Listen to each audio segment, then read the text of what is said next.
इस वीडियो को बनाने का बेसिक पर्पस यही है कि आपको प्रीवियस ईयर के क्वेश्चंस की प्रैक्टिस हो जाए। दो फ्रेंड हैं, नमन विनीत, दोनों एक ही कंपनी में काम करते हैं।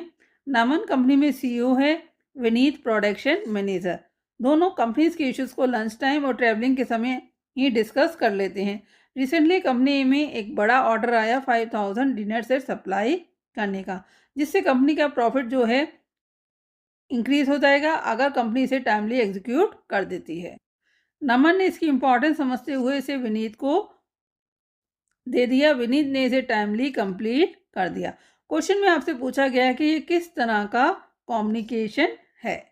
नमन और विनीत दोनों ने ही अपनी अथॉरिटी और रिस्पॉन्सिबिलिटी को समझा और उस ऑर्डर को कंप्लीट कर दिया। तो आंसर है आपका ए, फॉर्मल कम्युनिकेशन। सेकेंड क्वेश्चन है, कर्नल लिमिटेड एक ऑटोमोबाइल मैन्युफैक्चरिंग कंपनी 2014 में मेक इन इंडिया कंसेप्ट में गवर्नमेंट इनिशिएटिव से स्टार्ट हुई।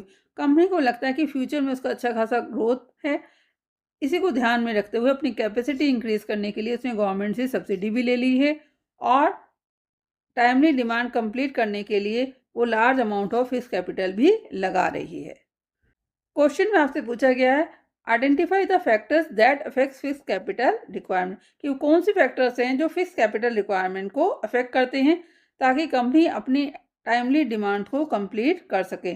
कंपनी को लगता है कि फ्यूचर में उसका ग्रोथ अच्छा है, उसके एरिया में स्कोप ज़्यादा है, भविष्य में डिमांड बहुत होने वाली है, तो अगर वो आज से उसमें इन्वेस्टमेंट कर देगी तो टाइमली वो अपने ऑर्डर्स को कंप्लीट कर पाएगी। तो आंसर है आपका डी, ग्रोथ प्रॉस्पेक्ट्स। पायल एक मल्टीनेशनल कंपनी में काम करती है। उसके फादर ने अपने फ्रेंड की शॉप से फ़ोन परचेज कर उसके बर्थडे पर उसको गिफ्ट किया। मोबाइल में कुछ समय बाद इश्यूज क्रिएट हो गए। इसके लिए पायल ने उसके मैन्युफैक्चरर से कांटेक्ट करना चाहा, पर उसने किसी प्रकार का रिस्पांस नहीं दिया। अब पायल ने डिसाइड किया कि वो उसकी कंप्लेंट फाइल करेगी। तो वो कौन सी रिड्रेसल मशीनरी के पास जा सकती है। तो आंसर है आपका ए, डिस्ट्रिक्ट फॉर्म। अगर उसको यहाँ सेटिस्फेक्शन नहीं मिलेगा तभी वो आगे जाएगी। तो आंसर है आपका ए, डिस्ट्रिक्ट फॉर्म। मेडबरी बिस्किट कंपनी ने new range of oat cookies launch किए हैं, 3 वेराइटीज। कंपनी ने डिसाइड किया कि इसके फ्री सैंपल स्कूल्स में as a part of promotional campaign बांटेगी।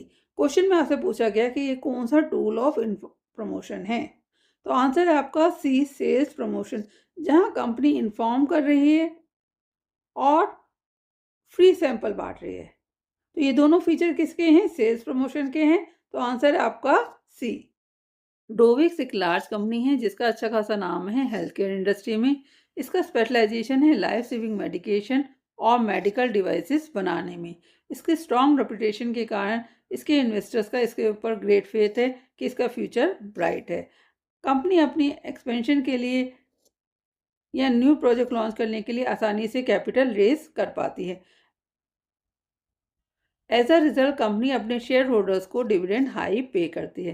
क्वेश्चन में आपसे पूछा गया है कि वो कौन से फैक्टर्स हैं जो डिविडेंड डिसीजन को इन्फ्लुएंस करते हैं। तो आंसर है आपका D, access to capital market. Company के इन्वेस्टर्स का कंपनी में फेथ है, इसलिए कंपनी को जब भी कैपिटल की ज़रूरत होगी वो रेस कर लेगा। इसलिए उसको ज़्यादा रिटेन अर्निंग रखने की ज़रूरत नहीं है, वो प्रॉफिट का हिस्सा बांट सकती है। तो आंसर है आपका D, access to capital market. Thank you for watching video. Kindly like and subscribe it.